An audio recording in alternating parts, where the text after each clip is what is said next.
So this weekend, if you were going to arm a screenwriter with just one weapon or tool, what would that be?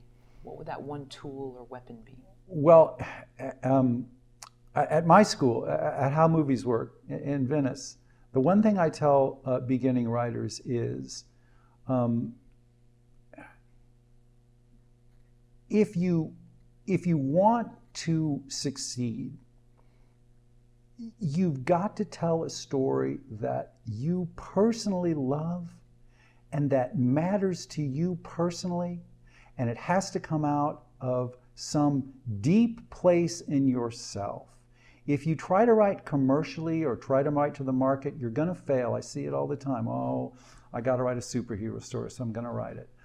This is true for guys, by the way, who want to write action, who say, I want to be the next Tarantino. I don't care about, Chekhovian character. That doesn't matter to me. I love lasers and guns and stuff. It doesn't matter. I've got 18-year-olds in my classes who can quote every line of Star Wars, which is a 45-year-old movie. And it's not because of the laser fights or even the Wookiee or whatever. It's because the story of Luke was the story of George Lucas.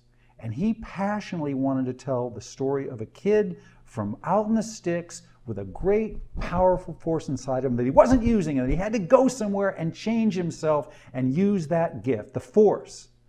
That was why that movie succeeded, not because it was a space opera. Passion about your story, the truth about yourself on the page is the most important gift you have as a writer. People say, no, that's not true, Peter. I'm a bore. There's nothing in me that's interesting.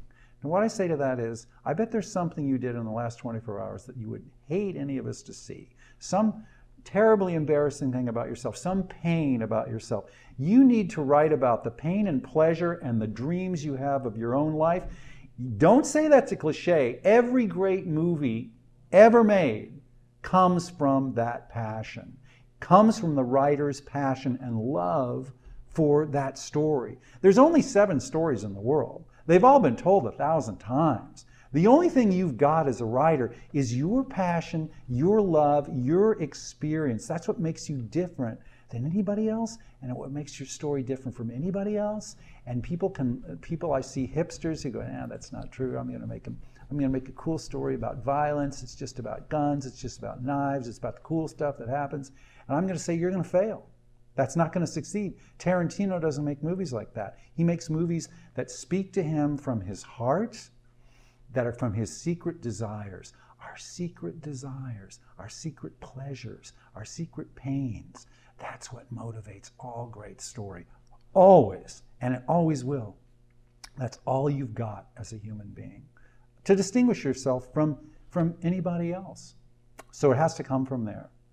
And you can learn the form. I can teach you the form at How Movies Work. I can show you the rhythms, but if you don't have them inside of yourself, you're going to get bored and you're going to quit.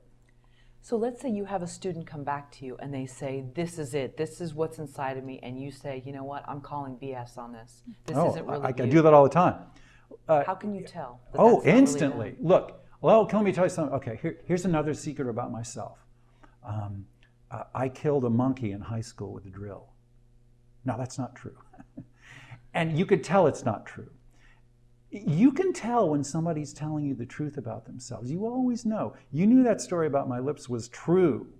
When I read a script and someone tells me about them being a CIA agent in Pakistan and killing somebody, I can tell if they're actually just sitting on their couch in Thousand Oaks and they've never been to Pakistan and they've never been to the CIA. I know instantly when the page is lying.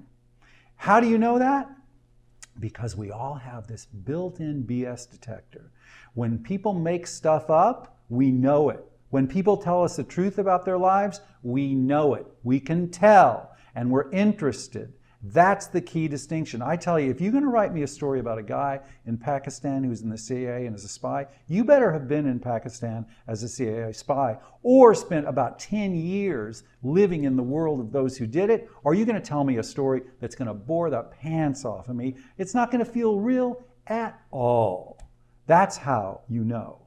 You always tell the truth in a fictional story. You just put it in a rhythm and you expand on it. And if you don't have the gumption to confess the embarrassing truths about yourself, confess them about somebody else that you know really intimately, because everyone's weird and we all know weird things about other people, but they must come from the truth or you will fail. You're going to bore your audience. They're going to know it's not true. That scene I told you about in Superbad, where he confesses that when he was 11, he drew penises in class, and he had a whole lunchbox full of what he called dick drawings.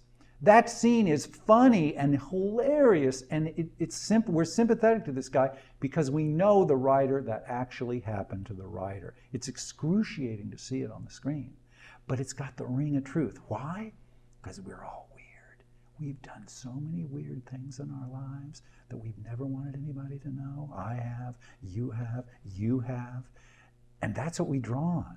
That's what we want to know about you. That's why gossip is stuff we really want to hear. Oh, you're going to tell me something that's gossip? Oh, I want to hear. Why? Because it's embarrassing, it's true, and it's weird. That's every great story.